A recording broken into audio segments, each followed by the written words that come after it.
Desde Radio Universidad venimos haciendo el tratamiento a lo largo de todo este año de lo que es la pandemia del coronavirus, y una de las grandes novedades de este mes de diciembre es que empezaron a aplicarse las vacunas, así que vamos a hablar con un periodista argentino. Él es corresponsal de Página 12, está en Londres trabajando, para que pueda contarnos de primera mano todas las novedades al respecto. Él se llama Marcelo Justo, para hacerle distintas consultas al respecto. ¿Estás por ahí, Marcelo? Sí, ¿qué tal? ¿Cómo están? ¿Qué tal, Marcelo? Muchas gracias por este tiempo, ¿eh? No, por favor. Bueno, esta es una instancia que nosotros queríamos tener y que casi siempre intentamos tener con distintos periodistas que están en el lugar de los hechos, porque pueden contarnos una mirada mucho más cercana. Y ya que quiero preguntarte, como para ir empezando, ¿cuáles son las primeras repercusiones, cuáles son las primeras sensaciones que vos notás en la calle con las personas, mismo escuchando y viendo distintos medios de comunicación, de lo que es la aplicación de esta vacuna ahí en Londres? Bueno, mira, va todo, te diría, es un tema bastante complicado porque no va solo.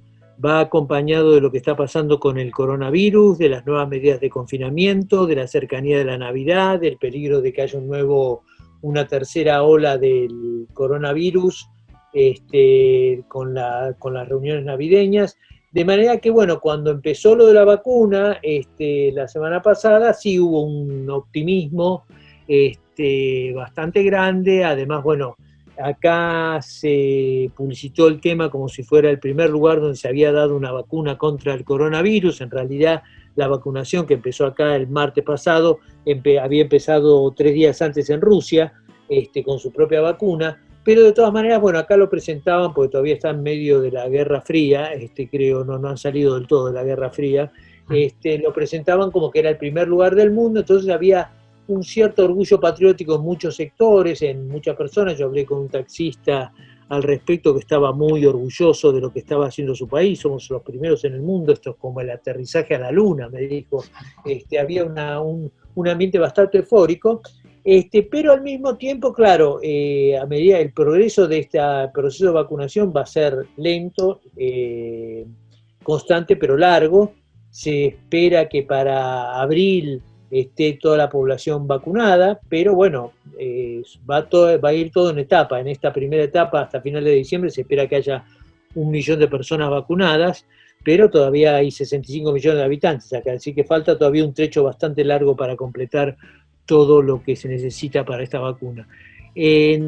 Por eso te decía que en este momento hay también mucha preocupación por lo que está pasando con el coronavirus en general, y por la conciencia que se está tomando de que, bueno, la vacuna es una herramienta muy importante, no cabe duda, que todos estamos esperando, la luz al final del túnel, pero no es la solución mágica ni la varita mágica de todo el tema. Mientras tanto, el coronavirus sigue estando. Ahora se está hablando de una nueva variante del SARS, lo anunció ayer el ministro británico de Sanidad, Matt Hancock, en la Cámara de los Comunes. Con lo cual eso generó bastante preocupación. Acaba de comenzar una nueva restricción social, digamos, para los habitantes de Londres, del condado de Essex y el condado de Hertfordshire, al norte de la capital inglesa, que los ubica estos tres localidades en el nivel de más alto de restricción social, que es el nivel 3, altamente peligroso, en donde, bueno, por ejemplo, para darte un ejemplo, están cerrados los bares, los pubs, los restaurantes, salvo que hagan entregas a domicilio. Hay un cierre bastante generalizado, salvo de los comercios esenciales y las farmacias y todo lo vinculado a la salud. Es decir, que se está mezclando un poco todo, y está la cercanía de la Navidad. Se había prometido que para Navidad iba a haber un relajamiento de las medidas de restricción social, y ahora empieza a haber bastante alarma, empieza a haber advertencias de tanto especialistas de la salud, epidemiólogos, etcétera, etcétera, de que eso no debería ocurrir, de que en realidad habría que restringir más la circulación por los datos que hay sobre los niveles de contagios que han aumentado en las últimas 2 semanas. De manera que te diría que es un panorama complejo. El optimismo que ha traído la vacuna está mezclado con esta preocupación que hay por el coronavirus, y está mezclado también con un porcentaje de la población que no se lo toma del todo en serio.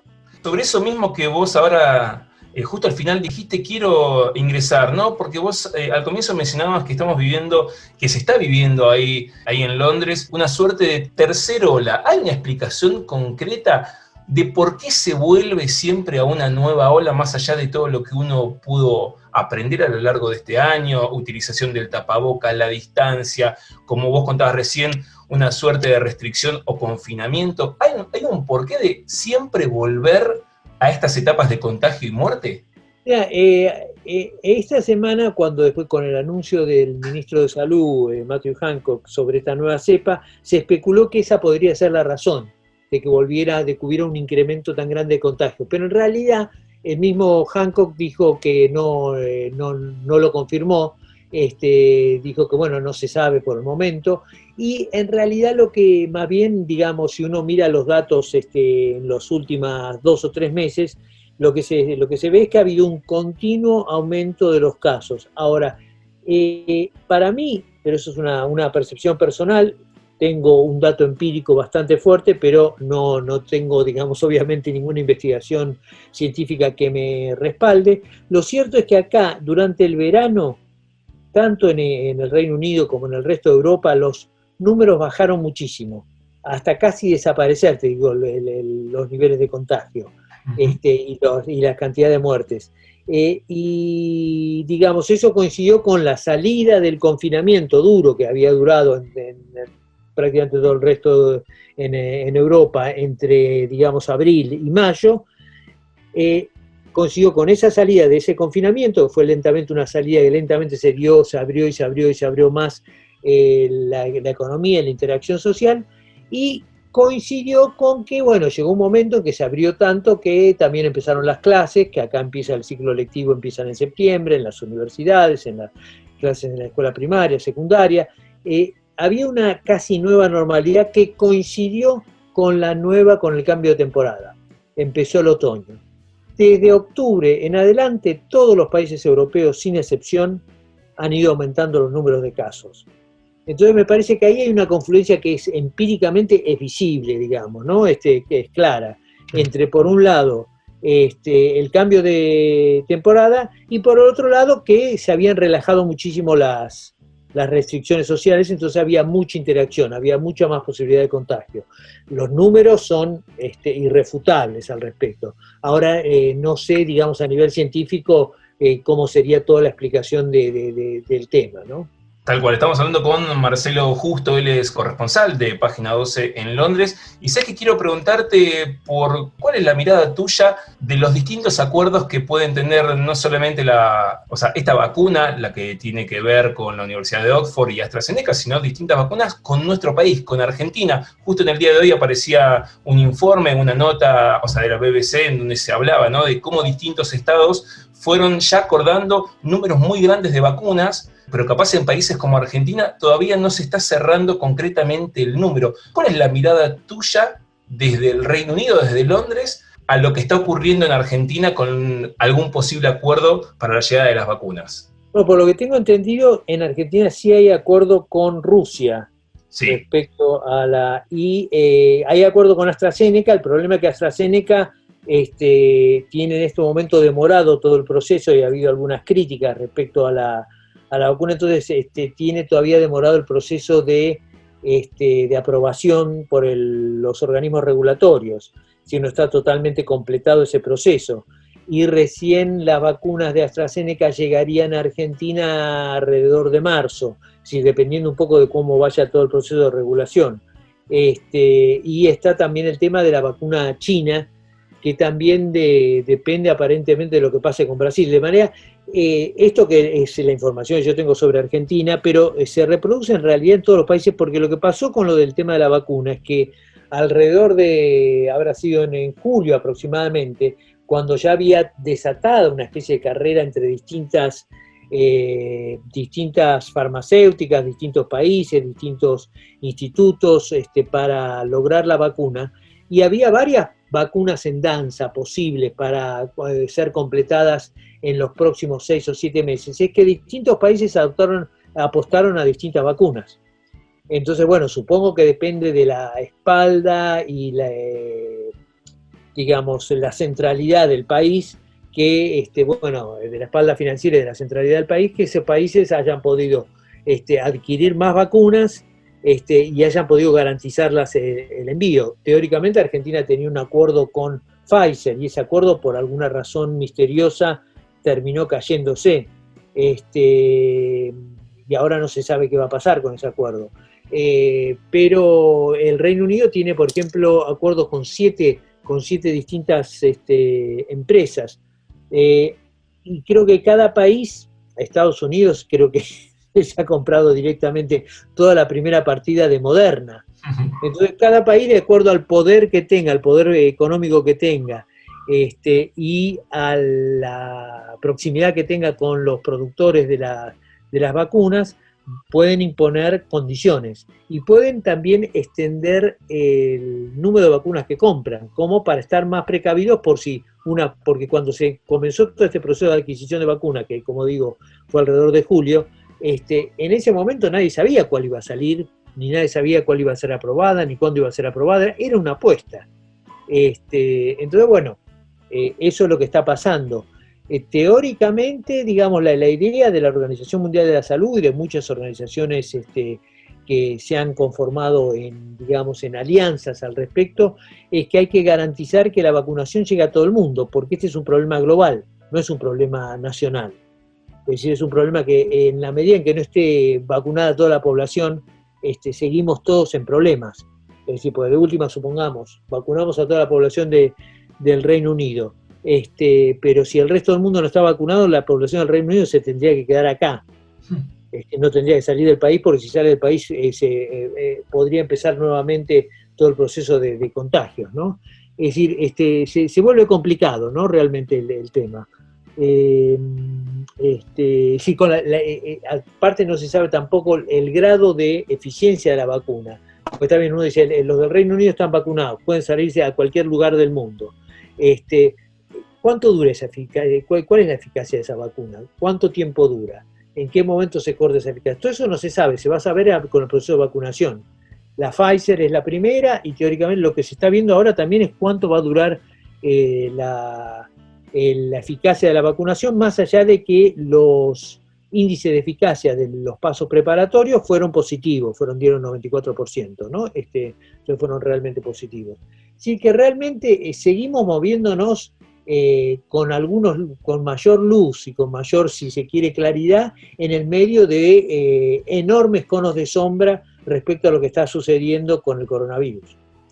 Tal cual, súper interesante. Y ya la última que te voy a hacer, Marcelo, y quiero intentar apelar a tu experiencia, a tu mirada capaz de analista internacional, para intentar que puedas alejarte, aunque no, porque estamos todavía en el 2020, todavía en plena pandemia, pero hacer una mirada de cómo afectó esta pandemia del coronavirus en plan político, económico, social, no solamente a toda la población, sino a dos países que pueden ser muy distintos, Reino Unido como Argentina. ¿Cómo fue que afectó en esos tres puntos, ¿no? En lo político, en lo social y en lo económico. Bueno, económicamente ha afectado a todo el mundo. Acá se calcula que la caída económica va a ser del 12%, alrededor del 12% del Producto Bruto Interno, y tengo entendido que en Argentina se calcula que es más o menos anda por ahí. Todo el mundo anda más o menos por ahí, digamos, números más, números menos. En China es el único país de todo el mundo que yo sepa que va a registrar un crecimiento que es mínimo para lo que es China, es un 1%. Para China es como una caída, debido a la cantidad de población que tiene, es como una caída económica, eso, bastante fuerte. De manera que, bueno, a nivel económico es indudable que ha impactado en todo el mundo y ha impactado mucho en todo el mundo. A nivel político te diría que, bueno, depende de ahí también de cada país, de cada realidad. Acá el gobierno de Boris Johnson manejó muy mal todo lo de la pandemia, y todavía me da la impresión que lo sigue manejando mal, aunque ahora está más cauteloso de lo que fue antes. Es decir, el gobierno acá entró tarde a la cuarentena, cuando ya toda Europa hacía rato que estaba en cuarentena, entró tarde. Eso debe, según algunos epidemiólogos, que causó miles de muertes en el camino. Salió demasiado temprano. Vendió durante de todos los meses de verano, vendió euforia, habló de que en la Navidad nos íbamos a estar todos abrazando, iba a ser una Navidad normal. Ahora estamos en una situación en la que probablemente la Navidad sea lo menos parecido a una situación normal que lo posible. Tiene la ventaja, y ahí hablo, son las particularidades de un país, él tiene la ventaja que lo eligieron en diciembre pasado y tiene una mayoría parlamentaria de 82 diputados, con lo cual puede gobernar con bastante tranquilidad, ¿no? Pero ha habido un deterioro muy fuerte de su imagen como primer ministro, y bueno, habrá que ver lo que pasa. Lo que acá va a haber con toda seguridad es una investigación pública. Las investigaciones públicas sobre lo sucedido en todo el coronavirus son muy duras, muy exhaustivas, que van a tener, salvo que ocurra algún milagro en los próximos meses para Boris Johnson, va a tener un dictamen muy duro sobre lo que hizo el gobierno de Boris Johnson, con lo cual va a tener un impacto político muy fuerte. Hay mucho descontento en mucha gente respecto a cómo se manejó el gobierno respecto a la pandemia. Con respecto a Argentina resulta un poco más complicado, digamos, opinar a la distancia, aunque obviamente sigo mucho la información allá. Por lo que veo de las encuestas, el gobierno de Alberto Fernández sigue manteniendo altos niveles de popularidad, no tan altos como los hubo en marzo, pero sigue estando por alrededor del 46, 48%, es decir, no demasiado distinto a el porcentaje de gente que lo votó en las elecciones de octubre pasado. Con lo cual, digamos, te daría la impresión que en Argentina lo que sigue estando muy vigente es el tema de la polarización, y la polarización sigue definiendo muchísimo lo que está pasando políticamente allá y cómo se sitúa la gente respecto a todo lo que está sucediendo.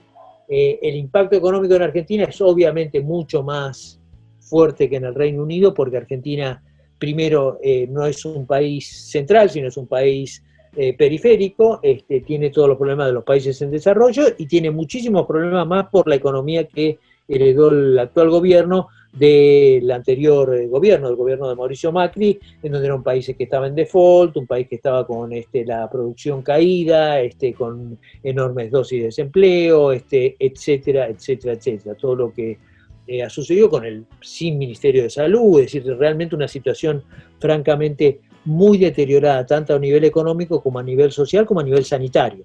Y con eso tuvo que arrancar para trabajar en el medio de una pandemia, que es un hecho bastante singular en toda la historia de la humanidad, por lo menos en este último siglo, ¿no?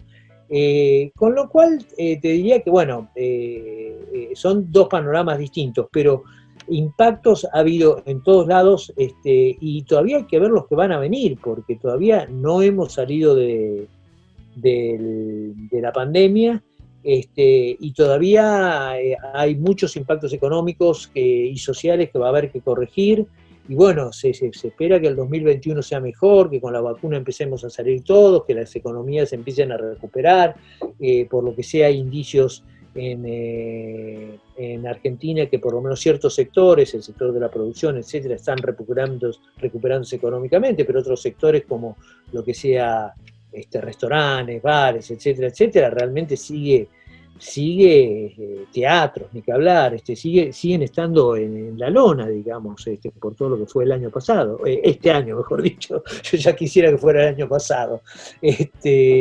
Así que bueno, cada país tiene una situación peculiar, ¿no? Y creo que va a haber impactos muy fuertes para todos. Excelente, y muchas gracias por tu tiempo, Marcelo. No, muchas gracias a ustedes. Hasta la próxima. Hasta la próxima. Así estuvimos dialogando con Marcelo Justo, él es periodista argentino, corresponsal de Página 12 en Londres, contándonos de primera mano cuáles son las primeras sensaciones, cuál es la mirada desde cerca, cuál es el primer análisis de lo que son estas últimas semanas ahí desde Londres.